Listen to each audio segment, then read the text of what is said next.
చెప్పుచున్న మాట చెవి గలవాడు వినుగాక, జయించువానికి ఆ దేవుని పరదేశంలో ఉన్న జీవ వృక్ష ఫలములను భుజింపును. ఎవరికంట ఆ జీవ వృక్ష ఫలము? జయించువారు. పరలోకం అందరికి కాదు, జయించువారికి. పరలోకం అందరికి కాదు, జయించువారికి. ఎవరు జయించువారు? యోహాను భక్తుడు చక్కటి నిర్వచనం ఇస్తున్నాడు. యోహాను మొదటి పత్రిక 5వ అధ్యాయము 4వ వచనం. యోహాను మొదటి పత్రిక 5వ అధ్యాయం. దేవుని మూలముగా పుట్టిన వారందరూ వినండి. ఎవరంటే జయించిన వారు? దేవుని మూలముగా పుట్టిన వారు లోకమును జయించిన విజయము వారి. ఎలా జయించారు లోకాన్ని? Because they were born of God. దేవుని మూలంగా పుట్టారు. ఒకప్పుడు మన తల్లిదండ్రుల మూలంగా పుట్టాం, భౌతికంగా మనం జన్మించాం. ఈ భౌతిక సంబంధమైన జన్మతో పరలోకానికి మనం చేరలేం, పరలోకానికి మనం అర్హులం కాలేం. It's exclusive place. అది ప్రత్యేకమైనటువంటి స్థలము, జయించు వారి కొరకు సిద్ధపరిచిన స్థలము.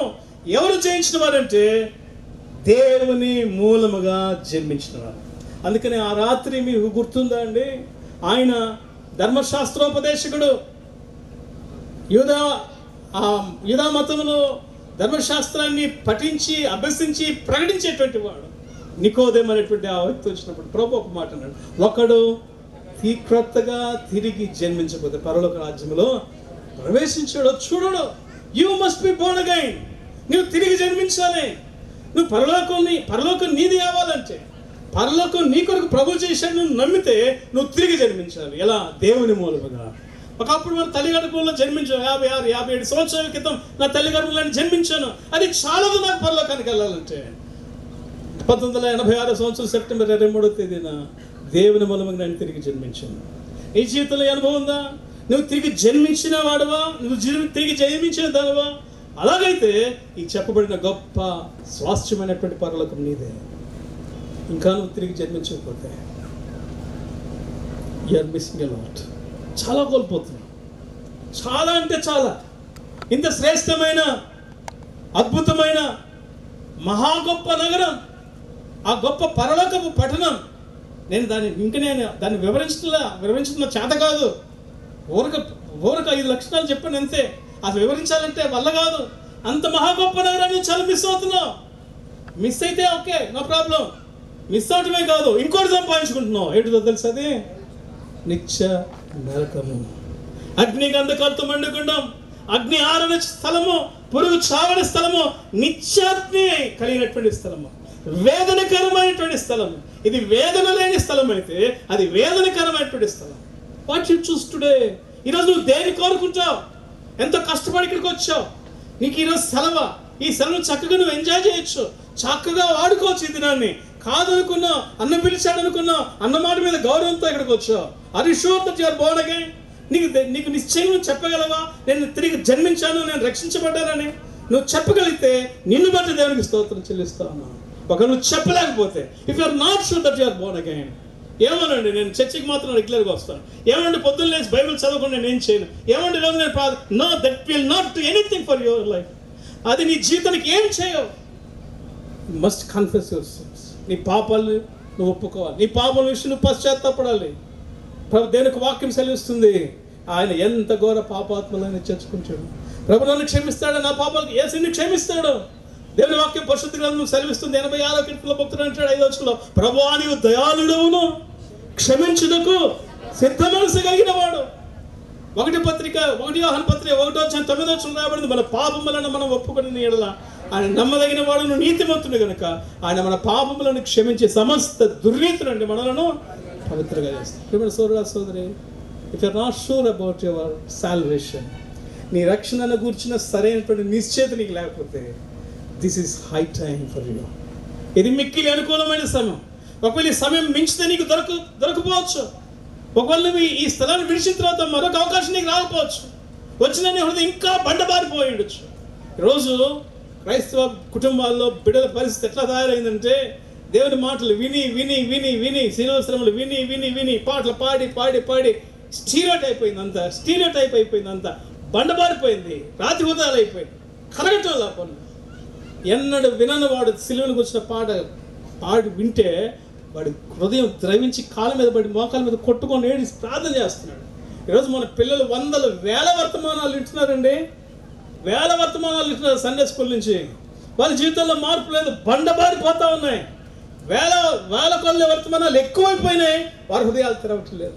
ఒకవేళ అది నీ పరిస్థితి, ఈ మధ్యాహ్నం ఇంకా నీ హృదయం నీ గుండె బండగా మారకముందే ప్రభు పాపని నన్ను క్షమించు, ఆ పరలోకం నాకు కావాలి. ఈ భూమి దాని మీద ఉన్న సమస్తం కాలిపోయేది నాకు వద్దు, నిత్యము ఉండేటువంటి స్థలం నాకు కావాలి.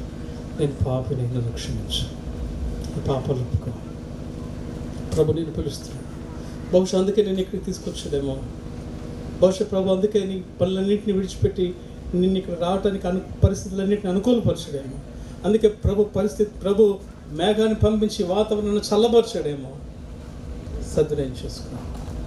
మోకరిస్తారా? ప్రార్థన చేసుకుని కొద్ది నిమిషాలు మనం వెళ్ళిపోతాం. మన భోజనానికి వెళ్ళటానికి ముందు ఒక స్థిరమైన దృఢమైన తీర్మానంతో రక్షించబడిన మనకి దేవుడు చక్కటి స్వాస్థ్యాన్ని సిద్ధపరిచాడు. అది ఎంత రమ్యమైనటువంటి స్థలం. పాత సృష్టిని కొట్టివేసి నూతన సృష్టిని చేశాడు. నూతనమైన విధానంలో పరలోక మహిమ నుండి అధిక మహిమలను తీసుకెళ్తున్నాడు. దుష్టత్వం లేకుండా, తిరుగుబాటు లేకుండా చేస్తున్నాడు. వేదన లేకుండా, కన్నీరు లేకుండా చేస్తున్నాడు. తన నివాసాన్ని మన మధ్య ఉంచుతున్నాడు. ఆ పరలోకం నీకు కావాలంటే ఈ మధ్య నువ్వు ఎక్కడున్నా పర్లేదు, నీ అంతరంగంలో అపవాది చెప్తున్న మాట ఏంటో చెప్పమంటావా? నీ అంతరంగంలో అపవాది చెప్తున్న మాట ఏంటో చెప్పమంటావా? ఇప్పుడు కాదా, ఇవాళ కాదు, ఇక్కడ కాదు, రేపు నీ చర్చిలో, అప్పుడు ఒప్పుకుందోలే. రేపు అది అపవాది చెప్పే మాట, నేడు దేవుడు చెప్పే మాట. ఇష్టపడితే ఈ పరలోకానికి నీకు కావాలని ఆశపడితే నువ్వు ఉన్న చోటనే ఉన్న పాటనే, ప్రభువా నేను పాపని, నా పాపలు క్షమించు, నన్ను నీ బిడ్డగా అంగీకరించు. భూమికి పునాదులు వేయబడక ముందే సిద్ధపరిచిన పరలోకాన్ని నాకు కూడా దయచేయి.